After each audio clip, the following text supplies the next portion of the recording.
Hallo allemaal. Ik laat jullie vandaag zien hoe je met een DJI 4 Pro, dus in een bos zoals je hier achter ziet, vrij hoge onderbekleding zeg maar, van het bosgrond en hoge bomen, hoe je daar toch met een DJI 4 Pro kunt vliegen, maar wel met de juiste instellingen.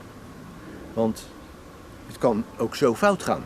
Het is wel een heel bijzonder apparaat wat heel veel kan, maar hij kan niet alles. Je ziet hier het scherm, wat het beeld aangeeft wat de drone dus momenteel produceert. En je gaat even naar boven. Even kijken, mijn screenopname staat aan, dus die gooien we omhoog. En dan gaan we naar deze 3 puntjes hier bovenin. En hij staat nu in, je hebt hier diverse items waarin je naar beneden kunt scrollen. Maar we gaan eerst naar de safety. En we zorgen ervoor dat, even kijken, return to home optimal, zo. Return to home 50 meter. Dat moet dus in dit geval niet het geval zijn. Normaal wel. Maar we gaan dat zo dadelijk even anders instellen. Update home point. En we gaan naar beneden, naar beneden, naar beneden, naar beneden. En dan vinden we advanced settings. Dat zie je hier. Dan gaan we naar binnen. En hier kun je dus zien als het signaal verloren gaat, dan kan die dus naar return to home, maar dat staat ingesteld op 50 meter. Dus we moeten zorgen dat dat dus een andere instelling krijgt, dat hij niet zomaar naar de toppen van de bomen vliegt. Want als die een gaatje vindt om naar boven te gaan, dan moet hij ook weer ergens omlaag kunnen komen. Dus dat wil ik niet. Ik vraag dus om, het zou return to home zijn, je kan hem laten stoppen. En we willen hem laten hoveren. Goed, confirm. Nou, dat wil ik dus dat hij dat doet. Dan zoek ik hem zelf wel op als hij dus mij kwijt is. En dan weet ik zeker dat het niet fout kan gaan. Nou, dan gaan we eruit. Hartstikke idee. En dan laten we hem nu opstarten. Nou, je ziet hier dat er wordt eerst gevraagd of de check compleet is. Dat heeft te maken met, als je de andere vleugeltjes opzet, dat je dan de juiste erop moet zetten, want anders gaat het helemaal fout. Want de ene die draait die kant heen en de andere draait de andere kant heen.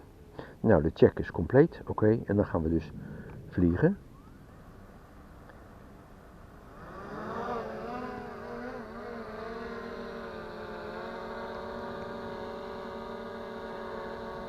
Wat ik ook nog wil laten zien, dat is dat hij dus op Nifty moet staan. Zie je, hij staat nu op Nifty. Normaal heeft hij dus een bal om zich heen van 50 meter. Maar nu heeft hij een bal of beveiliging van ongeveer 1 meter om zich heen. Dus hij kan makkelijker tussen gaatjes doorvliegen. Zo, dan gaan we nu omhoog. En we zetten de camera aan.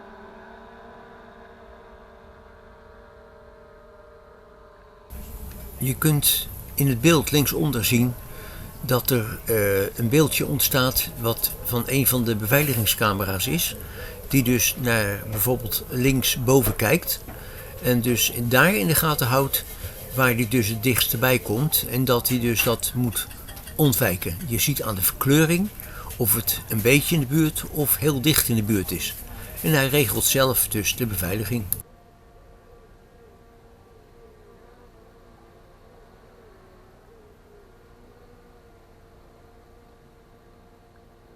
Ik vlieg nu tussen bomen door.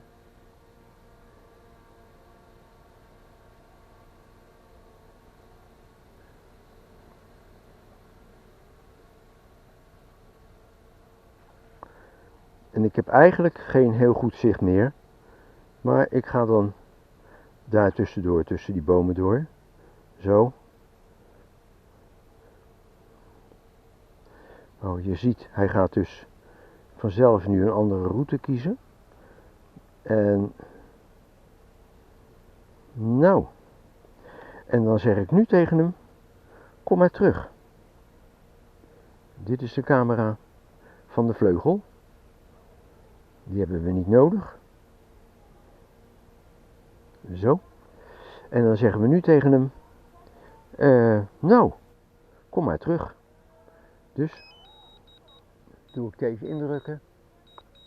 En dan zou hij dus terug moeten komen. Je ziet nu dat hij hele rare slangbeweging maakt. Hij zoekt zelf zijn vlucht uit. En het lukt hem dus om terug te komen. Nou, nu zou hij dus willen gaan landen. We gaan nog een proef doen, want dit was wel heel bijzonder. Dus we gaan nog een keer.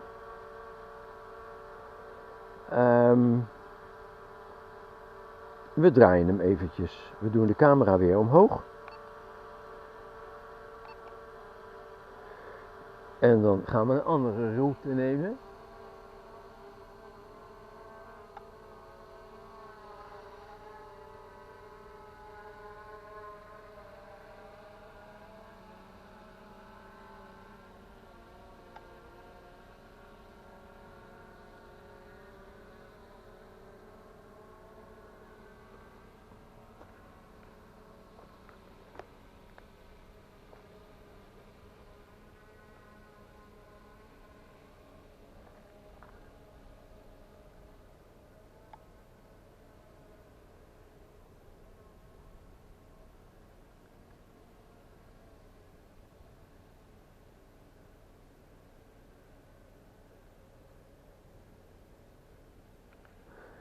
Nou, ik moet op het zicht van de camera vliegen.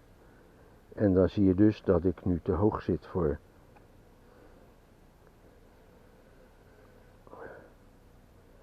En dan gaan we maar naar links.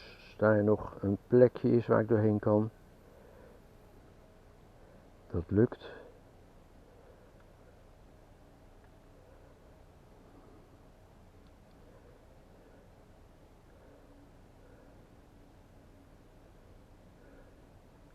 Nou, ik weet niet precies waar hij zit. Ja, wel ongeveer, maar ik zie hem niet en hij ziet mij niet.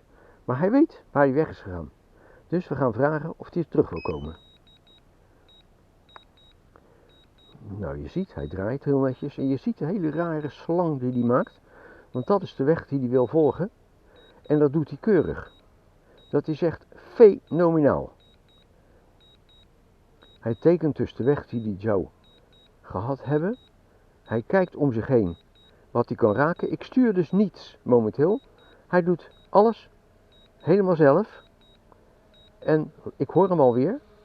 En daar komt hij. Hij gaat om die boom heen. Het is echt onvoorstelbaar. Iets wat je met de hand niet voor elkaar krijgt. Want hij vliegt dus gewoon door. Hij stopt niet. Ik moest dus vliegen. Met heel voorzichtig manoeuvreren. En daar komt hij weer. Nou, komt hij maar.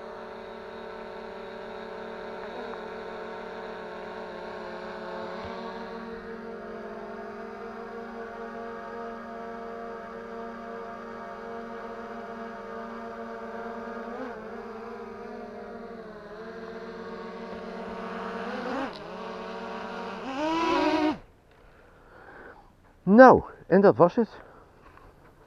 Een prachtige demonstratie van hoe je dus in een bos, zelfs in een bos, waar je niets kunt zien, met allemaal dichte bomen om je heen, en dat je daar toch kunt vliegen.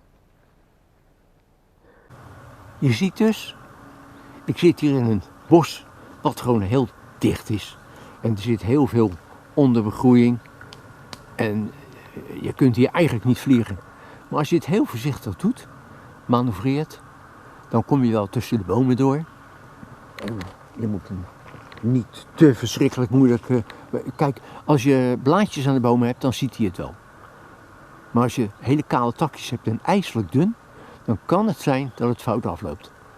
Maar dit is echt, wat die drone hier kan, is fenomenaal. Nou, dat was het. Als je mijn video leuk vindt, abonneer je en geef me een like. Tot de volgende video.